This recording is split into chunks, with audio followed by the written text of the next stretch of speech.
வணக்கம். சற்று முன் கிடைக்கப்பெற்ற ஒரு மிக மிக முக்கியமான செய்தி ஒன்றை வெளியாகியுள்ளது. முதல்வர் ஸ்டாலின் அவர்கள் அமெரிக்கா பயணம் மேற்கொண்டு விட்டார். சுமார் 7500 கோடி ரூபாய் பணத்தை வெள்ளை பணமாக மாற்றுவதற்காகத்தான் இந்த அரசு பயணமாக பார்க்கப்படுகிறது. இதுவரை முதல்வராக பதவியேற்றதிலிருந்து சுமார் 4 முறை வெளிநாடு பயணம் மேற்கொண்ட ஸ்டாலின் அவர்கள் சொத்து மதிப்புகள் அதிகமாகி கொண்டுதான் இருக்கிறது. கடந்த முறை பிரான்ஸ் நாட்டிற்கு சென்றதாக இருந்தாலும் சரி, அதற்கு முன்பாக துபாய் சென்றதாக இருந்தாலும் சரி, சுமார் துபாயில் 3 பங்களாக்கள் உதயநிதி ஸ்டாலின் அவர்கள் புதிதாக வாங்கியுள்ளார். தற்பொழுது அமெரிக்காவிற்கு முதல்வர் ஸ்டாலின், அவரது மனைவி துர்கா ஸ்டாலின் அவர்கள் சென்றுள்ளார்கள். 7500 கோடிக்கு மேலாக கருப்பு பணத்தை வெள்ளை பணமாக மாற்றுவதற்காகத்தான் இந்த பயணம் என்ற தகவலும் வெளியாகியிருக்கிறது.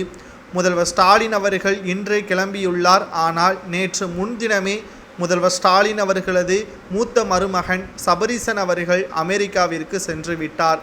அவர் எதற்காக செல்ல வேண்டும்? தனிப்பட்ட காரியம் என்றால் முதல்வர் ஸ்டாலின் அவர்கள் செல்லக்கூடிய நேரத்தில் எதற்காக செல்ல வேண்டும்? அவர் தங்கியிருக்கக்கூடிய அறைக்கு அருகாமலேயே இவரும் தன்னுடைய அறையை எடுத்திருக்கிறார். இதிலிருந்து முதல்வர் ஸ்டாலின் அவர்கள் மறைமுகமாக தனது மூத்த மருமகன் சபரீசன் அவர்களுக்கு பல நன்மைகளை செய்வதற்காகவும் பல நிறுவனங்களுடன் ஒப்புதல் செய்வதற்காகவும் இந்த நேரடியான நடவடிக்கை என்ற தகவலும் வெளியாகியிருக்கிறது.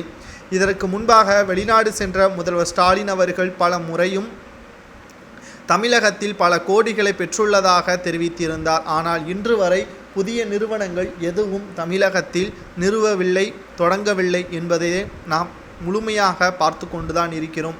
இந்த அமெரிக்க பயணம் முதல்வர் ஸ்டாலின் அவர்கள் அமெரிக்காவிலிருந்து தமிழகத்தில் வந்தவுடன் சபரீசன் அவர்களை அமலாக்கத்துறை அதிகாரிகள் விசாரணை செய்வார்கள் என்ற தகவலும் தற்பொழுது கிடைக்கப்பெற்றிருக்கிறது.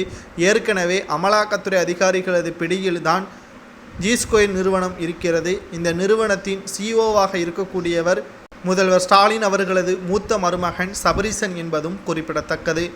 அனைத்து விதமான மோசமான நடவடிக்கைகளுக்கும் முதல்வர் ஸ்டாலினின் குடும்பம்தான் பங்கு வைத்து வருகிறது.